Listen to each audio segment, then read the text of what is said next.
How to bring back the status vertical style in WhatsApp on latest update. Let's get started.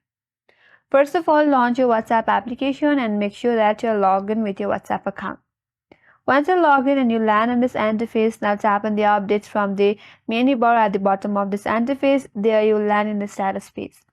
Now here with latest update, if you have seen your status in the horizontal line at the top of this interface, now to change that back into vertical style, what you have to do is you have to unfollow all the channels from your WhatsApp account. For that, go ahead and tap in your channels, and from here tap on three dot icon from the top right corner and simply tap on unfollow.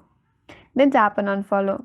After you unfollow all your channels in the WhatsApp, then your status line will be brought back to the vertical style in WhatsApp. And that's it for today's video. I hope this video helped you, and if you're new to our channel, make sure to subscribe, like, comment and hit that notification bell icon. Thanks for watching, and I will see you on next video.